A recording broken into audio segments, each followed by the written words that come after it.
ကဲဒီနေ့ကတော့ကျမယူအတွက်လည်းကောင်းရှာအတွက်လည်းရှယ်ဖြစ်စီမယ်မိုးဟင်းတို့လေးချစ်ပြပါမယ်နော်အရင်ဆုံးအနေနဲ့မိုးလေးတွေကိုအလားပြင်ထားပေးရပါမယ်ကက်ကြီးနဲ့တူတူနဲ့ပြက်ပြက်လေးနဲ့ပြက်လိုက်တာပေါ့နော်ကိုယ့်ရဲ့ငါတော်ကြီးတင်းပြောသလိုတူတူနဲ့ရှင်းရှင်းလေးဖြတ်လိုက်ရတာကပိုရတာရှိလေခုလာပြီဆိုရင်တော့ခန်းကျင်ဒီနဲ့စစ်သွန်ဒီလေးကိုရင်လိုက်ကွင်းလိုက်ချက်လိုက်လေးထည့်လိုက်ပါမယ်ဒါကဟင်းရဲ့ background တိတ်ကိစ္စလိုပဲပေါ့နော်မရှိရင်တော့မဖြစ်ဘူးရှင်ပြီးတော့ရင်တော့ခဏညက်ထားတဲ့မိုးလေးကိုတုံးကနေပြစ်ထည့်လိုက်ပါမယ်မိုးကအများကြီးထည့်ရပေမဲ့ဘူးနဲ့ထိတဲ့အခါသူကနည်းနည်းလေးပိန်သွားရှာတယ်ပေါ့နော်ကျမတို့ဝိတ်ချမျိုးတော့မဟုတ်ဘူးရှင်သူကပိုပိန်လွယ်ပါတယ်ကဲပြီးရင်တော့စားလေးနဲ့ဟင်းကပုံလေးနဲ့လက်စီထည့်ပြီးတော့မွေးလိုက်ပါမယ်ရှင်ပြီးတော့ရင်တော့ခဏကိုရဲ့အစီတွေထွက်လာသလိုမျိုးမိုးရဲ့ရေတွေထွက်လာအောင်လို့ခဏလောက်မိပူပေးထားလိုက်ပါမယ်လူဆိုရင်တော့မိပူပေးလို့မရဘူးပေါ့နော်လေ့ကျင့်ခန်းတော့လုပ်ရပါတယ်ရှင်မိုးရဲ့ထွက်လာတဲ့ရေလေးလည်းခန်းသွားပြီးစီလေးလေးနဲ့ပြန်လာပြီးဆိုရင်တော့ရေလေးနဲ့ချက်မှာမလို့ရေကိုပြောင်းလဲနေအောင်လောက်ထည့်လိုက်ပါတယ်ရှင်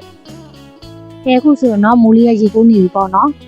အနံလေးကလည်းအခုတည်းကမွေးနေပေါ့ရှင်ဘေးငါတောင်ပါချစ်တာလဲလို့လာမေးတော့မယ်ရှင်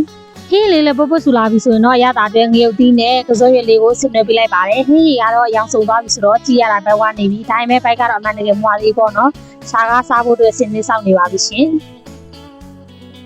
ကဲပကံလုံးနဲ့ကိုထည့်လိုက်ပါပြီကြည့်လိုက်ပါဦးဒီမွေးကြီးချူချူချင်းချင်းဆက်ဆက်လေးနဲ့ထမင်းပြူပြူလေးနဲ့ဆိုရင်လက်တကြားတွေတောင်လာတောင်းစားရမယ်ကိန်းပါပဲရှင်ကဲဗာဆောင်နေကြသေးရလဲဇွန်လေးကြိုက်ပြီးနောက်ပြီးလာခဲ့ကြတော့နော်